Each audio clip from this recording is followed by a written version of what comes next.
your debut album, Exorcism. Mm. I feel like that was more about letting the evil out as your first album. Um, how would you say the narrative of conspiracy translate into your everyday life? So I feel like, yeah, with the first album, it was very personal and it was very much just like focused on myself and my experiences and the way that I see things. Whereas with Conspiracy, now it's a little bit more about everything else around me. It's kind of like the difference in narrative between the two. And I feel like that's really just a result of the years that went by in between the two. So a lot of the songs on Exorcism I wrote when I was like 17, 18 years old. And I feel like that kind of shows, like listening back to them, you can tell it was written by a teenager. Whereas Conspiracy shows a lot more like maturity and sophistication in the songwriting. And no hate to Exorcism. I'm still very proud of that album, but it really shows just where I'm at in my life. The change that I evolved through over those 5 years. Well, that's a great progress. That's a great progress. And working with Mitchell Marlowe, how would you, well, do you think musically when you were producing with him for the first time, that maybe there's something that you couldn't really fit into the first album that you worked through with the new one? I feel like I was a lot more hands-on the second time around just because I was a more experienced musician. Like when I recorded Exorcism, I was extremely green and I relied a lot on the producer to help guide me. Like I was still writing all of the lyrics and everything on Exorcism, and very much saying like I want it to sound like this. Whereas with Conspiracy, I feel like I contributed a lot more ideas to like the music and the arrangement. Instead of like just showing him a reference track and being like, I want it to sound like this, I was like, how about we repeat this? How about here we add this? How about this part has a robot voice? How about this part we have like the repetition of the chorus? Like I feel like I was a lot more involved creatively on the second album than the first one, just because I had the ability to do so. I feel like with the most artists, when they just release a new album, it's harder to navigate what kind of arrangements you want. I feel like everybody's showing the track they want to sound like, and you work through it. Mm. The track Succubus has a very specific cinematic concept behind it. When you're writing from the perspective of a character like that, how much of your own personality do you put into the lyrics? I feel like it is very much still me as much as it is like, oh, I'm gonna pretend to be this mythological demon creature. It still is very Molly. Like I don't change the writing style or the perspective too much. It still very much sounds like a Living Dead Girl song. It's just like it gives me kind of like a direction to come from. So I actually got the idea for Succubus from the song Poltergeist off our first album. You would never guess that one inspired the other, but basically Poltergeist was written as if I am a ghost. And then I thought, well, what other creatures could I be? Like, what other kind of abstract concepts could I apply to a song? And then I decided on a succubus. So basically, I just wrote Poltergeist again, but from the perspective of a different creature. Oh, that's very interesting. Is there any sort of physical look for both of the creatures that you had in your head when you were writing the lyrics? A little bit, yeah. Like both songs have a music video, so they both have like a visual component. In the Poltergeist music video, I'm wearing the same white lace dress that I wore on the cover of Exorcism, which was kind of like a little Easter egg that I wonder if people picked up on or not. But in that video, I was like wearing like a white lace dress, and I shook my head back and forth so much that my neck was sore for a week after we filmed it. And then like with Succubus, I was wearing like this clear PVC, like really sexy corset, and then I did like the red face paint and the horns and everything. So if you put the two side by side, it's like this angelic white lace dress versus like me playing a literal demon. It was like cool that they're both so different, yet they were based on the same idea. That's great. Was that inspired from, I know, maybe any horror movie or a different artist? Yeah, so it actually comes from like kind of like medieval age folklore, I guess. So it's kind of like an urban myth thing. And like there's mentions of like, sex demons in like the Bible and stuff. So it's like a very old concept that I've just like heard about and I've read like short stories about and I've seen like other artwork of it. I've seen paintings of them before. I've seen it like mentioned in other like forms of media and art. So like that's where like the concept of succubus all comes from. Okay, okay. Well, with the song Ugly, can you talk about the headspace you were in when you wrote that, and why did you feel it was important to include it into the album? I feel like Ugly is my most genuinely angry song. Like overall, I would say I'm not a very angry person. I'm actually quite the opposite, but music is my way to, like let out those emotions that I do have like every other human. But with Ugly, I would say like that was actually coming from a place of me being pissed off. Like that was like true frustration poured into that song. It's basically inspired by being a female fronted musician that like no matter what you do, how hard you work, how talented you are, you could be the best singer on earth, but people will still just like look at you and judge you before they listen to you because unfortunately that's what we do with women. We judge them based off their appearances, unfortunately. So Uh, that's what that song was written about. It's like if you took my appearance away, if that was not a factor, if you just listened to the music, like would you care then? So I was basically writing that song to people who try to, like minimize me to just my appearance and not like a true musician. the world can be ugly to women, can it? Yes. Well, as a songwriter, how do you balance the pop sensibilities with the industrial sound that you have without one overpowering another? I feel like it's done very intentionally that I love to play with contrast. I love to show versatility in my vocal abilities and in also like the style of music I like. Because on my own personal playlists and like what I listen to when I'm in the car, I literally go from a heavy metal song to a pop song like in the same playlist. Like I have a very wide range of musical taste. I'm not like one of those gatekeeper people that only listens to one genre.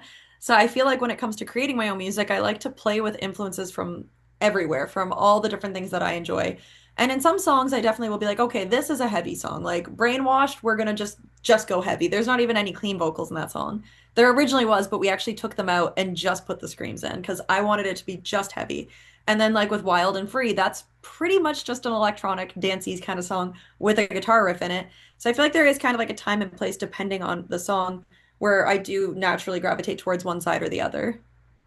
Well, I love that. I love that you have such a wide range, and I think it's healthy for the artist to be versatile because, Mm, some people like heavier, some people like it more dancey and more fun. And you seem to balance that out really well. thank you. If there were two artists from two separate genres, um, who would that be if you were to take inspiration from for, let's say, a new album or a new song?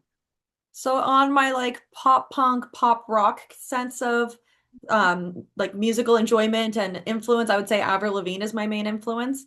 I Yeah. love that she's able to do like, she does really stripped down like acoustic singer-songwriter kind of music, but she also does that really bubblegum, sugary pop punk songs. Like she herself as an artist does have a really wide range of songs also, and she's always been a huge influence for me. But at the end of the day, like her songs really are just like vocally driven. She has a beautiful voice and is a great songwriter. So I feel like that's definitely like my main inspiration from the pop factor. And then for metal, there's so many different bands I listen to, but my main number one influence has always been Marilyn Manson. He's kind of what got me into this heavier music, like not just rock music, but going into like the more gothic and more metal stuff.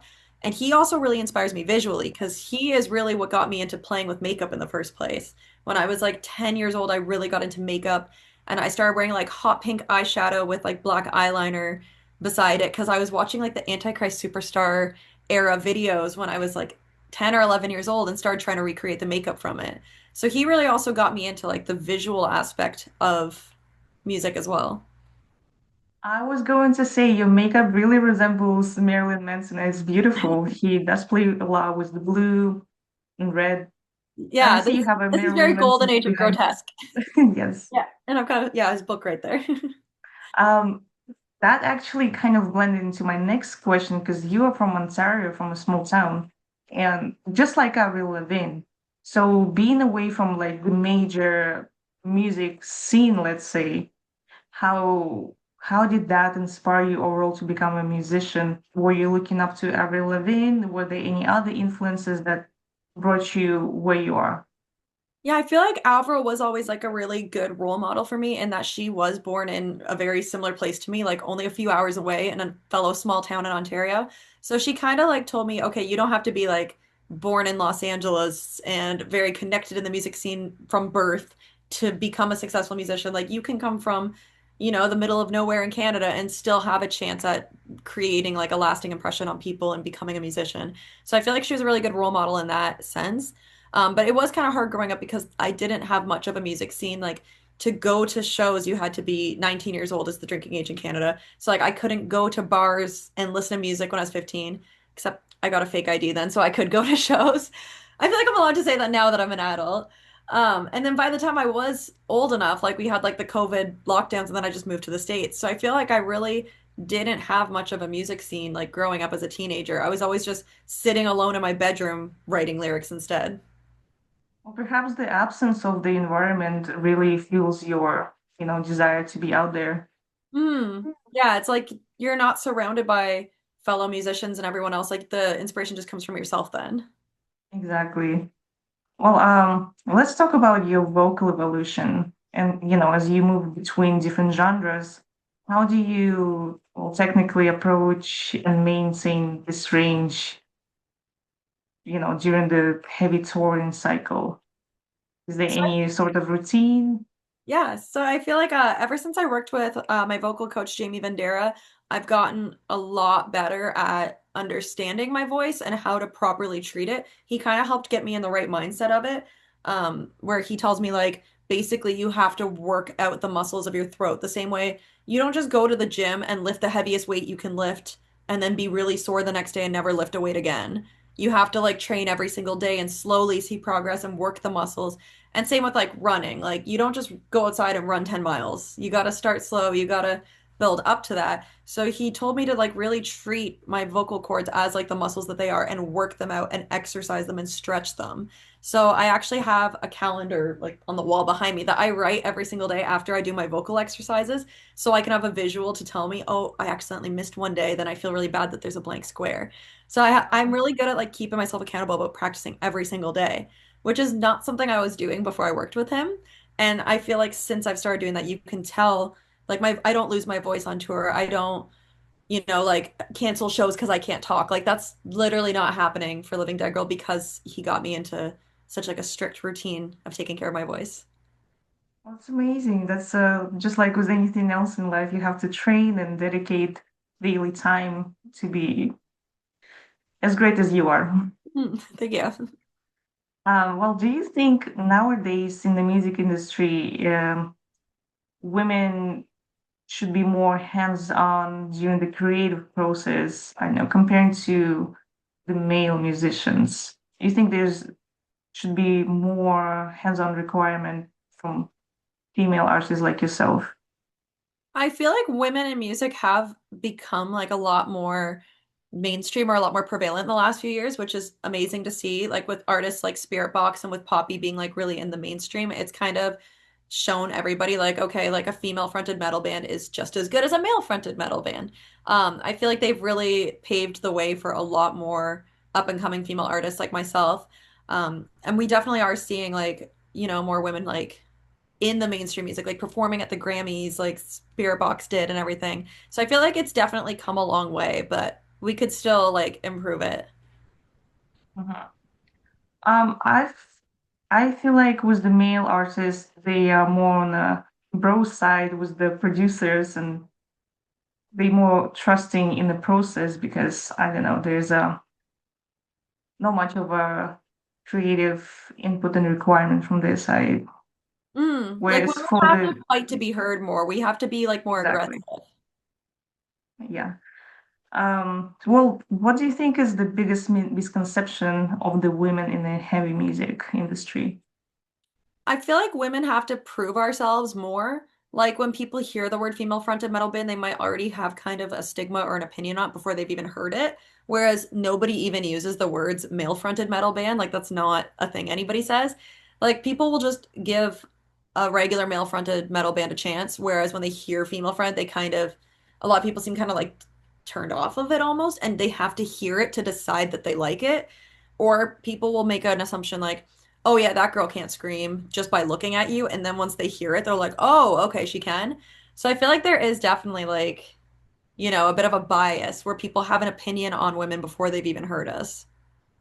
I think people just need to get They're getting used more to female artists in the metal, but there's still a long way to go. Yeah, like there's definitely more now than there was 20 years ago, which is great to see. And hopefully as like more and more like come out and become like successful and everything, hopefully it just inspires more and more like young girls to pick up a microphone and learn how to scream. Well, speaking of the young girls, well, I bet there are a lot of front row young girls that come into your shows. What are you hoping they will take away from your shows? I feel like I have a lot of like empowerment in my songs and in my message. I try to be like a really like positive person overall, although my songs might sometimes be darker topics or heavier topics or, sometimes they're not always like happy, pleasant songs. I feel like one thing with Living Dead Girl is that aside from that, like we have an element of positivity about our music and our message. Like even with Conspiracy, the songs are a bit darker and are a bit heavier, but they're still hopeful. So I feel like people, like especially like younger people, like looking up to us, should feel good about like listening to our music and stuff. Like my message is never like doom and gloom, depressing emo sad music. Like I hope when someone younger than me looks up to like me, they think like, "Oh, she's having fun. She enjoys what she does. She loves singing." Like that makes me want to be a singer too. Like I hope there's just like a positive element to it. Who would you compare your lyrics to from other artists? You know, it can be heavy and gloomy, but also hopeful. Um, Comparing my lyrics, I feel like I really do mix the elements of, um, like sometimes it's a bit more poetic and dark, but also sometimes my lyrics are very like conversational, which I feel like is something that kind of comes from listening to like pop punk music. Is sometimes my lyrics are not very formal, they're kind of more like in the way that I talk. So I feel like my lyrics are kind of a bit more poppy than they are metal a lot of the time. So probably that comes from listening to Avril Lavigne my entire life. Avril Lavigne, would you say there's an element of falling in reverse? Yeah, actually Falling in Reverse is a big one too because I really like how Ronnie does like really tongue-in-cheek and playful kind of songs. And he'll go between a song being almost like borderline silly to being really heavy in the same track. So that's definitely like another band that I really love listening to. Yeah, and I feel like they're also very the conversation to the lyrics, just like you do. Yeah, I've even like said to my band members before, I'm like, I feel like Ronnie Radke's like vocal style is kind of like the male version of me. Like I feel like he and I kind of have like that same attitude sometimes. Oh, that's great. Who is your dream artist to collaborate with, whether it's on the lyrics, I mean, the song itself, the music video? I would definitely say Marilyn Manson. If I could have his vocals on a track with my vocals, I feel like that would be like a bucket list, like highlight of my entire life. And I feel like it would sound really good together because I like a duet that has a male vocal and a female vocal so you can have like the different ranges and the different like flavors that they can like bring with their vocals. And since he has like that really raspy voice, if he did that and I did my vocal fry, I feel like it would sound really great together. It would sound fantastic. I believe there are not many male and female collabs out there. Yeah, and those are So always my favorite ones. maybe in the future, let us know when you do. Well, I have one more question. Looking at the track like Survival Mode and Brainwashed, those feel really timely. If listeners could only take one message away from the Conspiracy album as a whole concept, what do you think that would be? What do you want it to be? I feel like the overall theming and mood of Conspiracy is like kind of good versus evil, or like in darkness there's still light. And I feel like I really portrayed that with the album cover, where like the whole world is burning down around me and you're in like this post-apocalyptic scene and there's like aliens and all kinds of like different conspiracies all around myself. But like I'm standing up with like the eyeballs on my hands to like ward off the evil. So I feel like the message of the whole album is like, even if everything around me is falling apart and there's evil all around me, like I don't want to let it get into me. Like I want to just like be the light. Um, well, these days there are a lot of modern bands who write soundtracks for big horror movies like Einstein Kills.